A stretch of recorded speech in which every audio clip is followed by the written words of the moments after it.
Καλά, σήμερα θα μιλήσουμε για τις φωτιές στο Λος Άντζελες και σήμερα θα κάνω κάτι διαφορετικό. Θα αφήσω τον κόσμο να πει αυτός τη γνώμη του.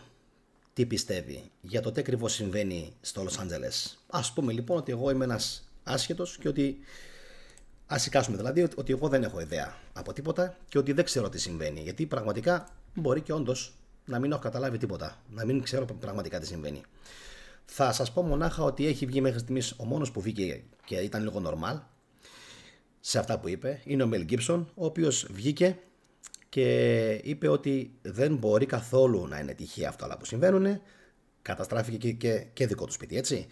Και ότι πιθανόν να υπάρχει από πίσω κάποιο σχέδιο όπως αυτό που είχαμε, αν θυμόσαστε, όσοι ασχολείστε με την επικαιρότητα, σχέδιο όπως αυτό που είχαμε στην Λαχάινα πριν από περίπου πόσα, 2 χρόνια, όπου πάλι είχε παίξει το ίδιο πράγμα, πάλι είχαμε αυτές τις απίστευτες φωτιές, κάποιοι έκαναν λόγο για drones, κάποιοι έκαναν λόγο για laser, κάποιοι έκαναν λόγο για στοχευμένες καταστροφές συγκεκριμένων κατοικιών και κάποιες άλλες έμειναν εκτός. Φαντάζομαι ότι το θυμόσαστε λίγο πολύ, έτσι. Τώρα, μέχρι στιγμής θα σας πω λίγο κάποια δεδομένα, αν και δεν έχω εντρυφήσει υπερβολικά σε αυτήν την υπόθεση, καθώς δεν μου αρέσει να κάνω εισαγωγικά τοξικές εκπομπές. 16 νεκροί μέχρι στιγμής, 12.000, ακούστε λίγο τον αριθμό, 12.000 οικίες ή και κατασκευές έχουν καταστραφεί και νομίζω πως δεν ξέρουμε ούτε καν τι ακριβώς ήταν αυτές. Η διάμετρος της καταστροφής αυτών των οικειών και κατασκευών είναι 60 τετραγωνικά μίλια. 60 τετραγωνικά μίλια και θα ήθελα σήμερα να βασιστώ ιδιαίτερα στη δικιά σας τη γνώμη. Τι πιστεύετε εσείς ότι συμβαίνει και στη συνέχεια θα σας πω κι εγώ τι άποψη έχω. Λοιπόν, σύμφωνα με την επίσημη, έτσι, αφήγηση την οποία έχουμε μέχρι στιγμής, πρόκειται για ισχυρούς ανέμους οι οποίοι διέδωσαν τις φωτιές με μεγάλη ταχύτητα.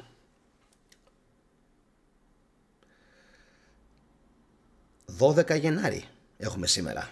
Οι φωτιές έχουν ξεκινήσει εδώ και περίπου πόσο, μια εβδομάδα. Κανονικά η σεζόν που καίγεται η Καλιφόρνια, ξέρουμε όλοι, έτσι, είναι Ιούλιος-Αύγουστος. Και επίσης φαντάζομαι ξέρετε όλοι ότι όταν έχουμε πυρκαγιές στην Καλιφόρνια και γενικά στις ακτές εκεί της Αμερικής, έχουμε και αύξηση των τιμών στα είδη που εισαγάγονται από την Αμερική στην Ευρώπη. Σωστά μέχρι εδώ? Ωραία. Όπως π.χ. τα γνωστά αμύγδαλα. Κάποιοι άλλοι κάνουν λόγο φυσικά και για τα περίφημα δαμάσκηνα, τα οποία είναι επίσης από εκεί, από την Καλιφόρνια. Λοιπόν, τι άλλο, και μέχρι στιγμής υπάρχουν λέει αυξημένοι κίνδυνοι σε Λος Άντζελες και Βεντούρα για να συνεχιστούν αυτές οι πυρκαγιές, αλλά μέχρι στιγμής δεν έχει βγει κάποιος να πει κάτι το ιδιαίτερο.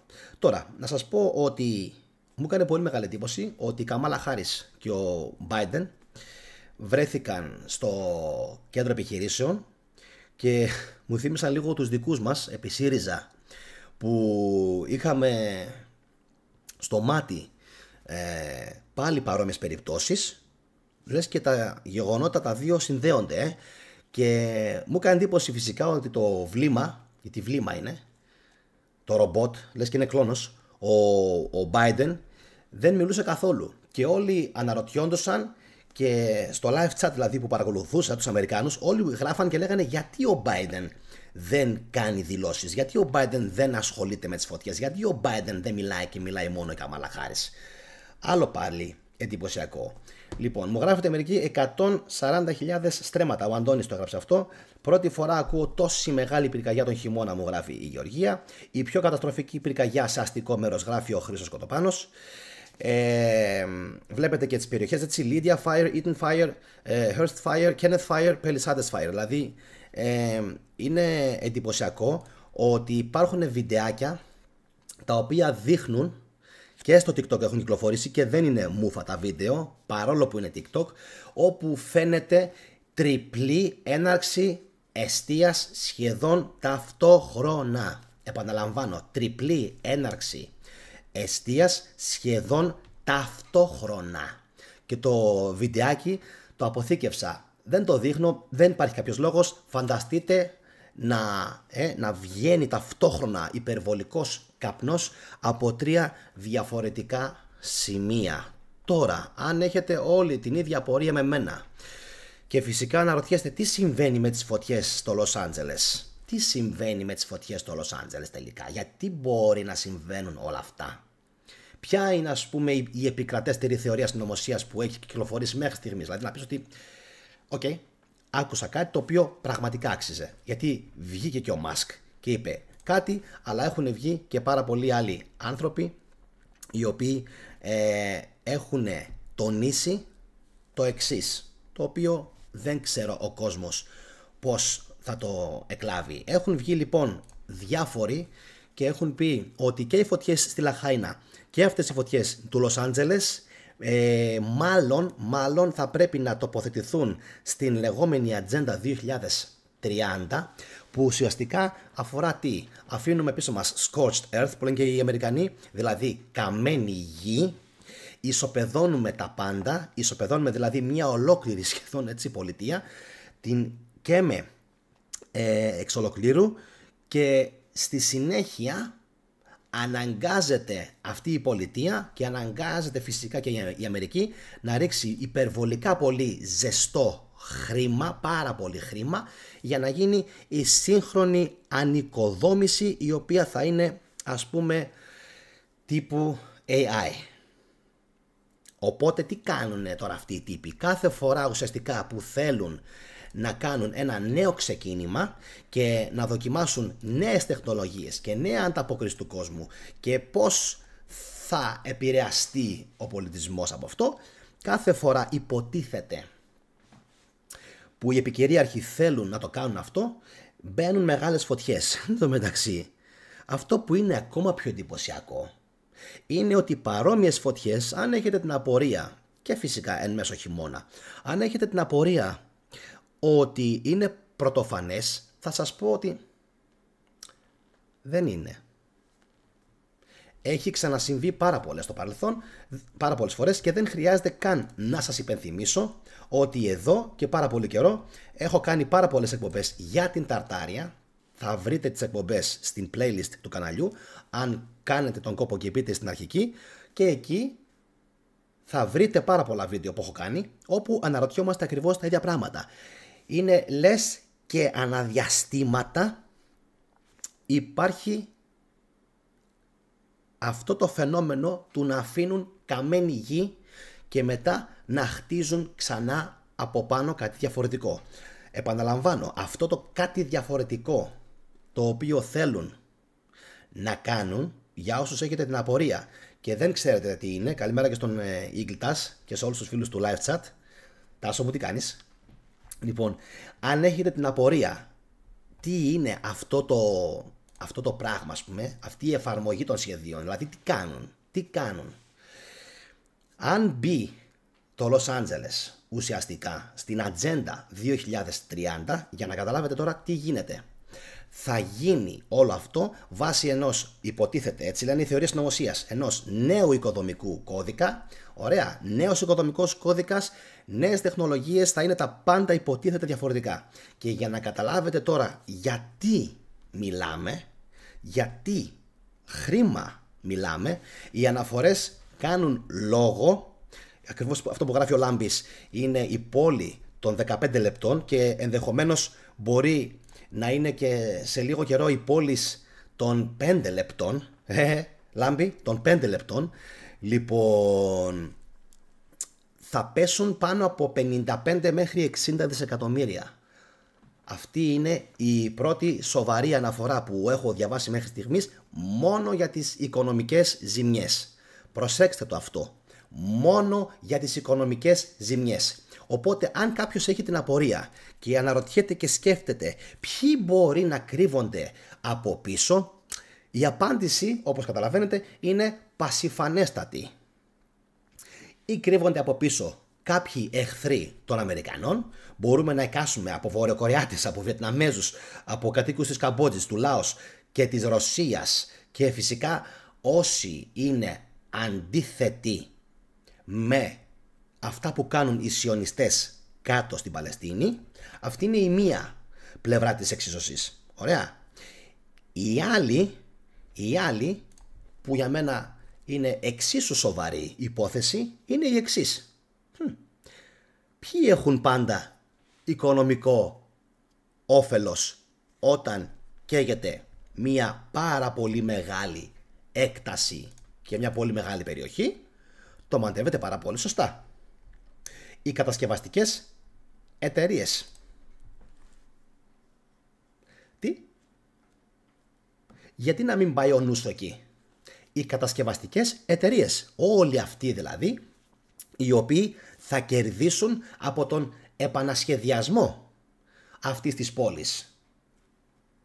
Τώρα, κάτι άλλο. Ερώτηση. Για καλούς και πολύ δυνατούς λύτες μυστηρίων, έχουν υπάρξει προσαγωγές και συλλήψεις ύποπτων ατόμων? Τι πιστεύετε?